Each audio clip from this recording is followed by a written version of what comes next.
Bom, primeiro, parabenizar e agradecer a generosidade dos três para apresentar aí a sua vivência com esse tema, que tem se tornado tão importante e tem sido, enfim, tão presente nas nossas discussões. Então, obrigada a todos. Eu brincava com a Simone com a Ana, que quando a gente começou a falar sobre diversidade, lá no NUB a gente assinou o pacto do Ministério do Trabalho, Ministério Público do Trabalho, aliás, aqui em São Paulo, para a inclusão de jovens negros. E quando a gente começou a discutir, todo mundo fala, mas já ouviu falar da Ana? Aí vinha outra pessoa, já ouviu falar da Ana? Simone, que veio apresentar essas práticas já consolidadas aí na Cargill e compartilhar as dores e as alegrias que tem a respeito desse tema. E Bragança, a gente já se conhece, ele como diretor do Saber, que é um instituto de aprendizagem. Então, acho que vocês contribuíram muito para a conversa. Eu queria começar a conversar com vocês e a perguntar, acho que o Pedro, no painel anterior, trouxe um dado muito interessante, uma afirmação muito interessante, que diz que o RH não é mais, não deve ser mais aquela função humanista que se encerra por si só dentro das organizações, tampouco tem que ser um RH tecnocrata.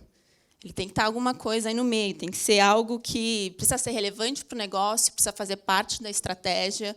E a diversidade, sendo um assunto tão sensível às áreas de recursos humanos, às áreas de gestão de pessoas, eu queria saber de vocês como que vocês percebem, né, pela experiência de vocês, que a inclusão desse tema, né, e buscar políticas para inserir pessoas, não só no seu quadro funcional, mas também nas esferas aí mais estratégicas do negócio, tem trazido resultado nas organizações que vocês fazem parte ou que trabalham como consultores. Enfim, queria ouvir um pouco de todos vocês a respeito disso.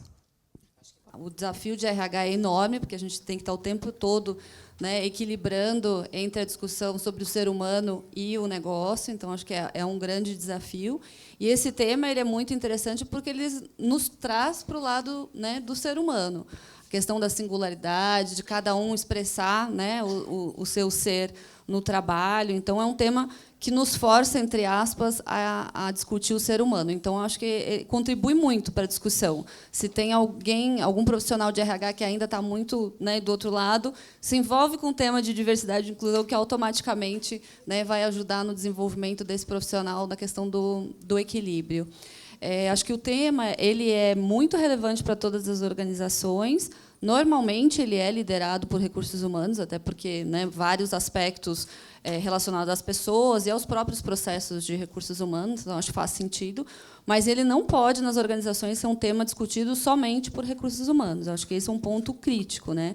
A liderança tem que estar muito envolvida, tem que apoiar, tem que dar o exemplo, tem que ir em eventos. Nosso presidente, por exemplo, vai em vários eventos com outros presidentes falando, né, do papel das empresas. Então, assim, é uma responsabilidade da liderança também levar esse tema. É a liderança que decide várias posições, então a discussão de sucessão, discussão de trazer novos talentos. É o gestor, no final das contas, que decide, né, quem que vai entrar. Então, essa discussão essa mensagem tem que estar muito clara pela liderança. Acho que o nosso papel é justamente provocar, né? Então, acho que é um papel legal, porque a gente provoca reflexões, nem sempre a gente tem as respostas, a gente deixa, às vezes, os líderes em situações um pouco incômodas com algumas coisas, porque tem alguns aspectos, algumas discussões que não são tão fáceis assim, e acho que essa vulnerabilidade da liderança é muito importante.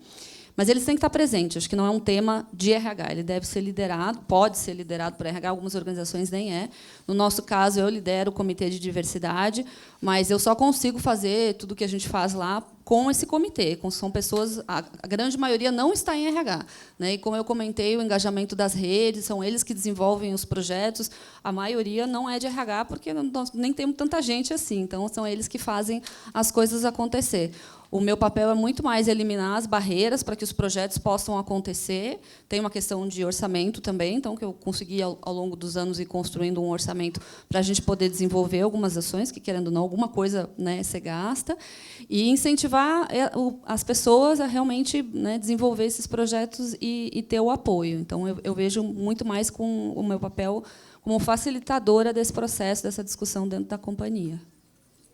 O que eu tenho visto muito, né, e o que A questão da diversidade dentro das empresas, ela pode estar em qualquer lugar. Ela nem sempre está no RH. Vai depender muito do como a empresa entende a diversidade, por que é que ela quer falar de diversidade e inclusão, qual que é o objetivo macro dela com relação a isso.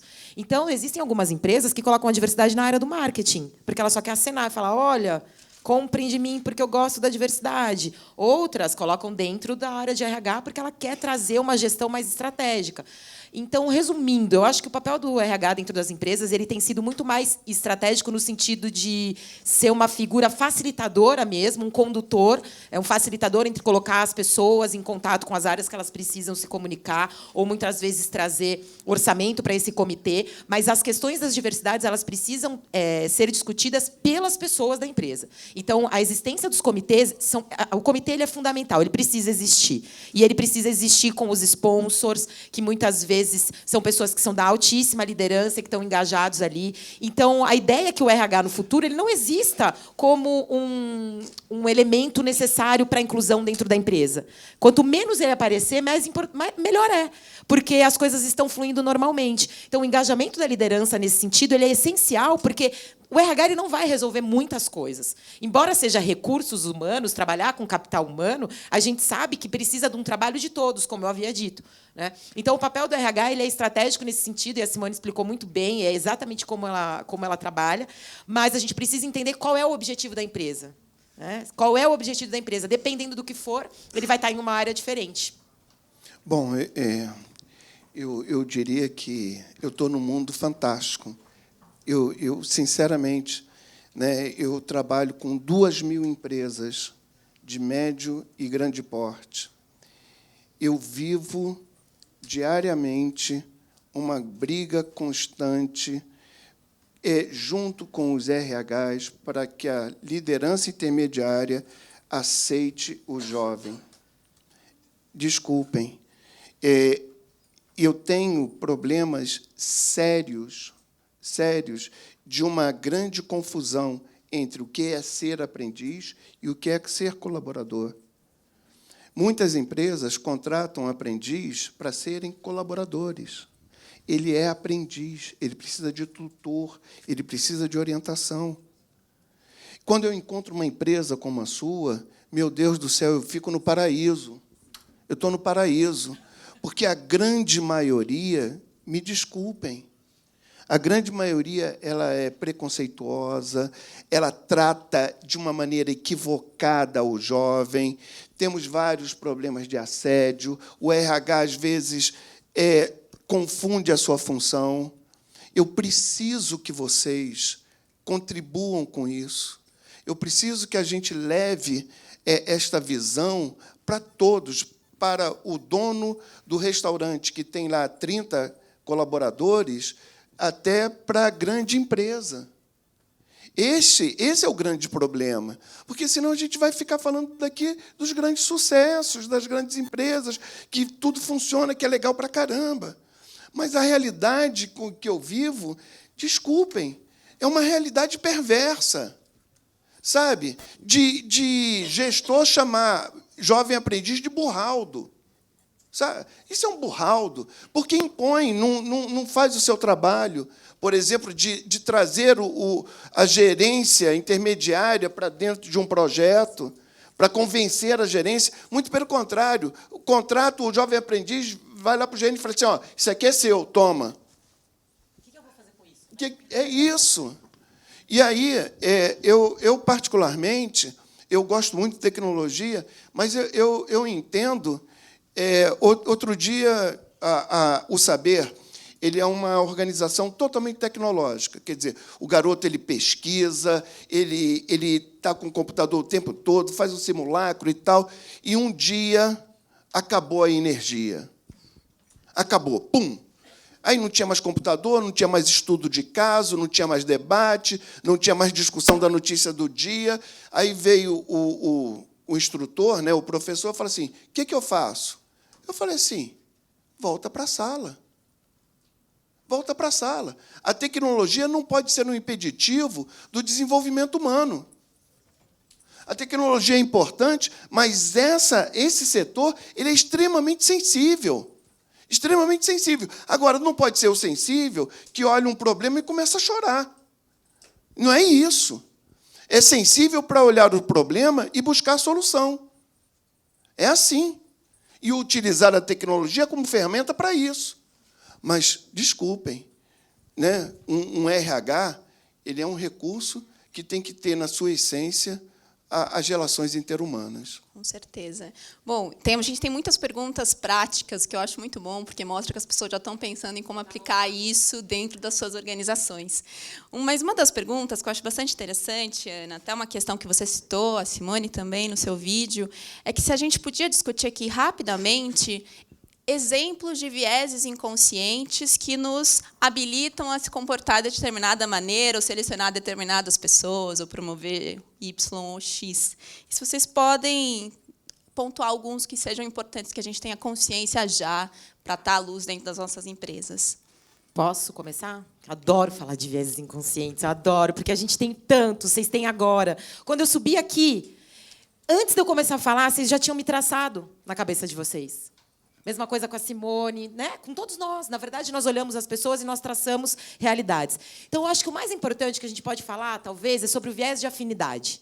O viés da afinidade, ele faz com que a gente tende a trazer para perto de nós pessoas que são parecidas conosco.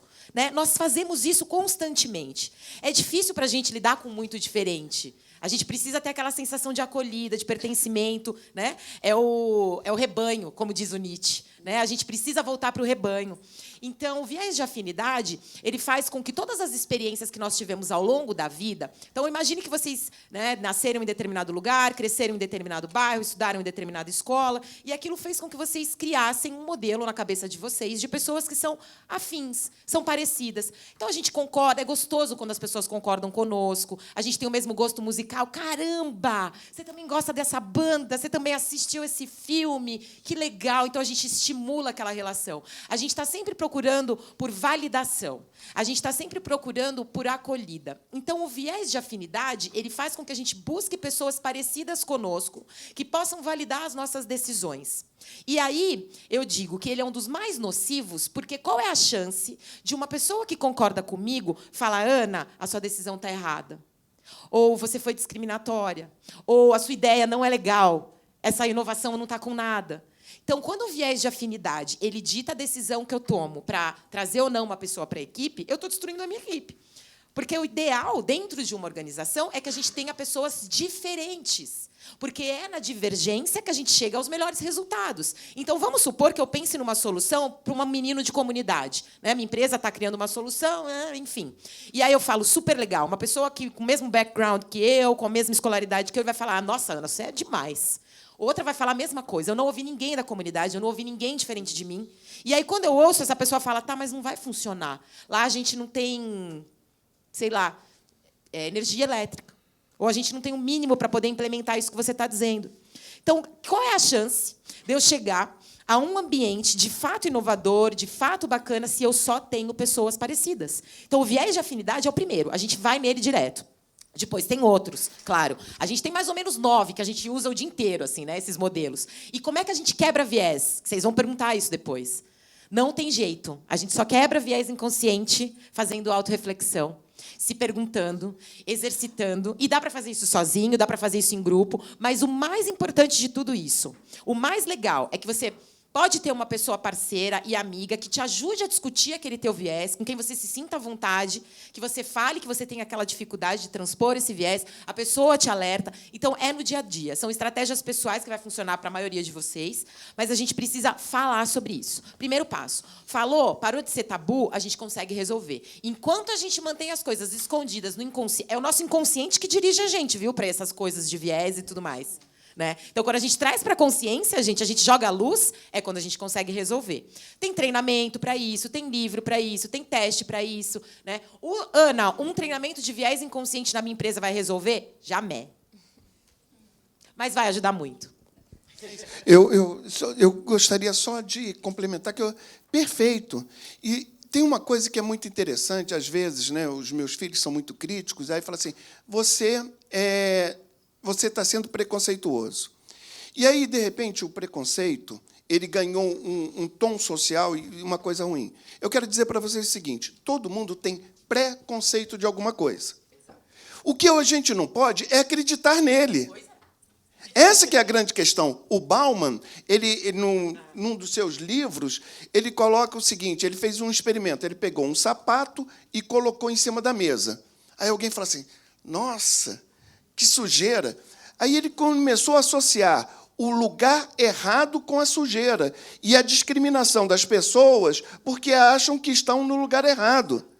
E isso é muito comum, a gente encontra isso o tempo todo. Quando você olha uma pessoa preconceituosa, seja por uma questão racial, seja por uma questão de gênero, a pessoa ela faz uma cara de nojo. É a associação que ela faz. Isso. Então, tomem cuidado. Não fiquem preocupados com o preconceito, mas sim de ter ações preconceituosas. Reflitam sobre isso. Desculpa, obrigado. Imagina. Só para complementar a discussão, acho que a questão de falar a respeito é realmente o ponto mais importante. Então, treinamentos ajudam, claro que não resolve todos os problemas, mas treinamento, seja específico de viés inconsciente ou programas de formação de liderança, onde, né, os líderes discutem a importância de ter uma equipe diversa, de ter ideias diversas.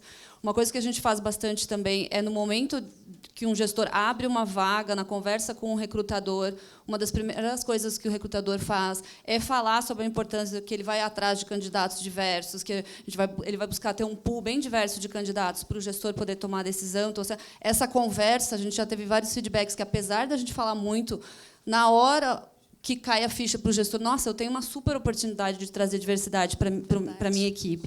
E, às vezes, o gestor está lá desesperado, porque ele quer contratar um analista para resolver o problema dele. Então, quanto mais próximo for a formação de um analista da dele, ele acha que vai ser o melhor.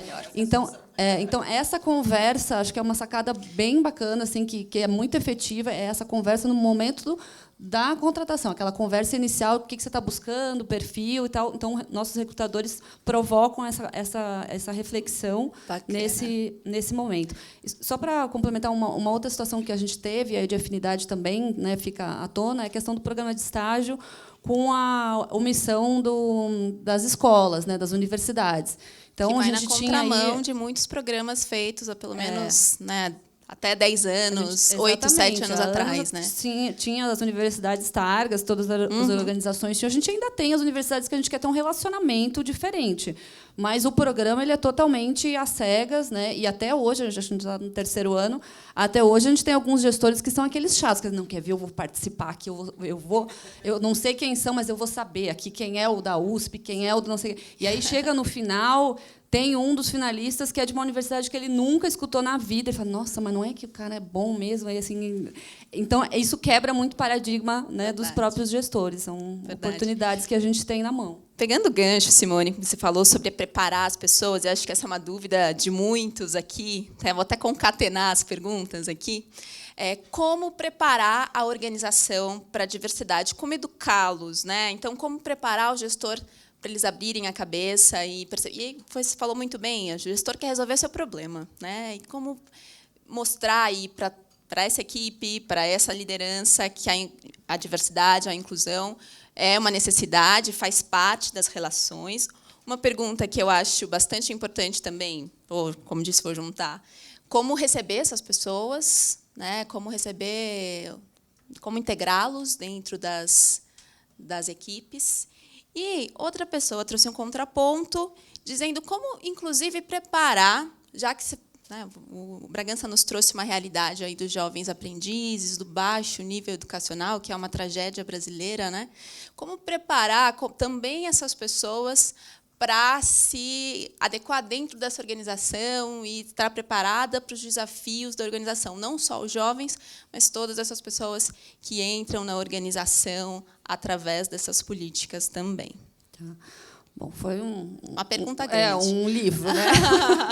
Vou tentar lembrar de todos os aspectos. Acho que a questão da preparação, realmente, desenvolvimento da liderança, assim, qualquer oportunidade, né, que você tiver com os líderes junto, seja um treinamento, seja um programa, seja uma reunião, acho que trazer esse tema para reflexão é a oportunidade que o RH sempre tem, né? Em algum momento, em todas as empresas vai ter. Então, acho que esse tema tem que fazer parte dessa discussão. Nós lá aproveitamos várias oportunidades, esses eventos que as próprias redes fazem, o grande foco é a educação. né? Então, esses eventos são transmitidos para todas as localidades, o pessoal entra por Skype, participa, e são eventos onde realmente a pessoa tem muita gente que se descobre, assim, né? Pessoas brancas escutando negros falarem da realidade. Muitos casos a gente teve assim, nossa, eu nunca pensei, né, que uma pessoa negra, um profissional negro, tem esse tipo de dificuldade, porque nunca passou por aquilo.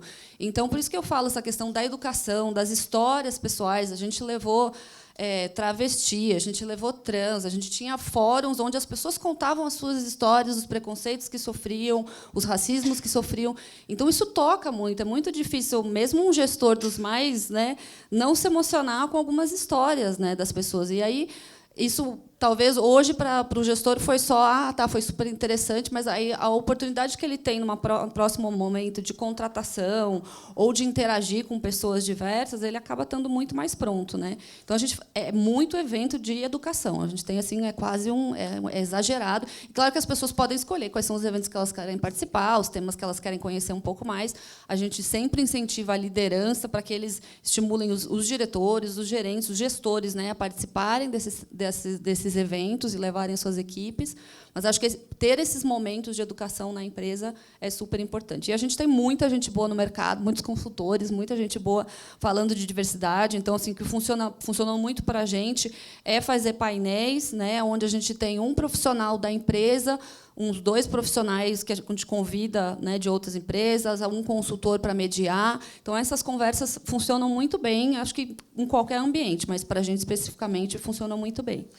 Você Claro, me por permite? favor.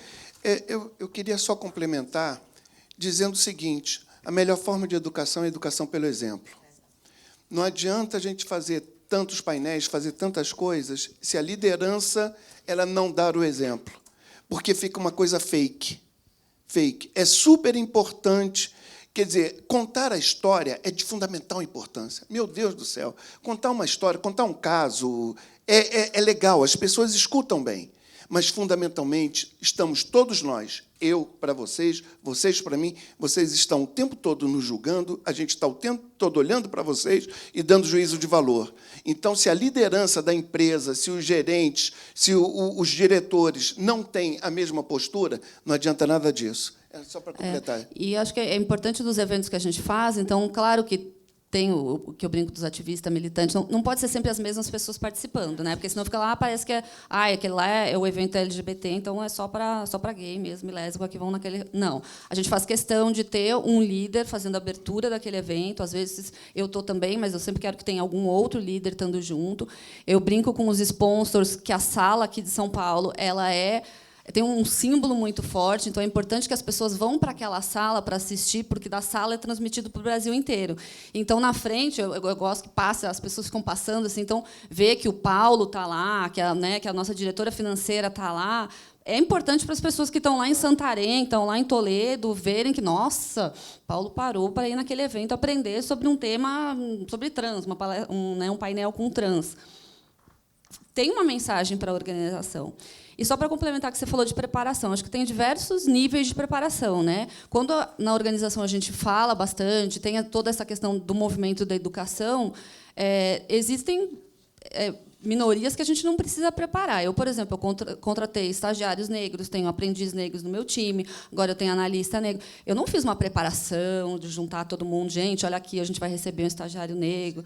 Não fiz, porque, né, é vergonhoso, mas porque a gente já vinha falando bastante também na organização, então não achei que precisava.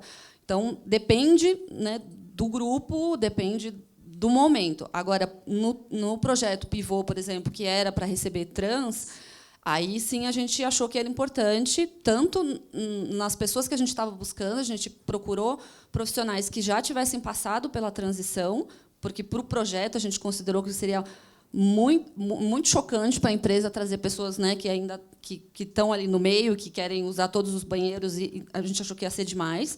E é uma escolha, assim, a gente também tem que ser realista, né? Então a gente foi atrás de profissionais que já tivessem passado pela transição e que não tivessem problema em falar com isso, porque a gente também quer trazer essas pessoas para a organização para aprender.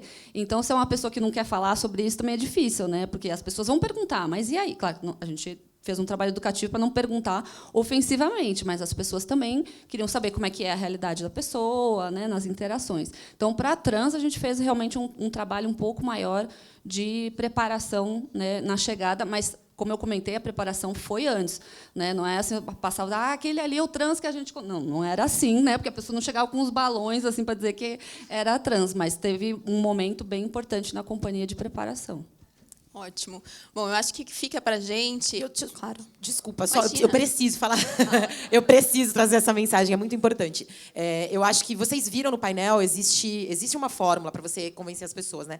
Mas identificar qual é o maior ponto de inflexão dentro da sua empresa é o principal, né? E responder o porquê que aquele ponto de inflexão está equivocado. E aí você pode fazer isso por meio de painéis. Eu sempre começo o meu trabalho dentro das empresas trazendo painéis, fazendo um benchmarking com outras empresas, respondendo ao ponto de inflexão. Mas, mais do que tudo, na atração, gente, pensar em recrutamento às cegas como uma solução para a diversidade não é.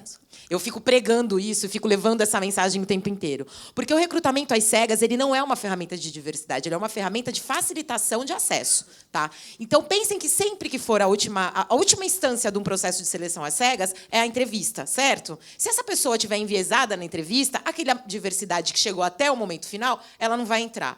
Além disso, existem profissões que são estereotipadas, como as profissões de TI. Elas têm poucas mulheres na academia, poucas mulheres no mercado de trabalho. E aí, de repente, você usa um recrutamento às cegas para trazer uma mulher para a área de TI. Vai vir um homem. É automático. Você vai ter mais candidaturas masculinas. Então, não tem jeito. Usem com cautela essas ferramentas e só tragam diversidade para dentro de casa quando vocês tiverem certeza que as que existem lá estão sendo bem cuidadas. Então, primeiro, façam um censo. Olhem qual é a diversidade que vocês têm ali. Se elas estão incluídas. Está tudo certo? Treinou? Educou? Aí pense em atração. Aí pense em retenção. Mas, gente, a lição de casa ela já existe. Vocês já têm diversidade. Olhem, façam o teste do pescoço quando vocês voltarem agora para a empresa e deem uma olhada nisso. Tudo mais é estratégia. Tudo mais a gente resolve. A gente só não resolve o respeito, a gente só não resolve os nossos conceitos, pré-julgamentos, enfim. Era isso. Não, a verdade é dizer exatamente isso, né? O teste do pescoço, ou como disse mais cedo no painel de cultura ágil, a gente tem que estar olhando para fora sempre, mas o que tem dentro da nossa organização? Quais são os nossos potenciais? Quais são as nossas fraquezas? Como é a política de promoção das mulheres, das pessoas negras, que já existem dentro das nossas organizações, porque o mundo é assim, não é algo, né, que não faz parte do nosso cotidiano. Portanto, acho que esse relógio vermelho nos grita que é a hora de encerrar. Eu queria agradecer muito a participação de vocês mais uma vez, parabenizá-los, e acho que vocês puderam contribuir aí com muitos insights para a gente pensar sobre inclusão, diversidade já somos, já temos já chegamos a esse ponto comum, a inclusão nas empresas que a gente faz parte. Obrigado. Obrigada. Obrigada.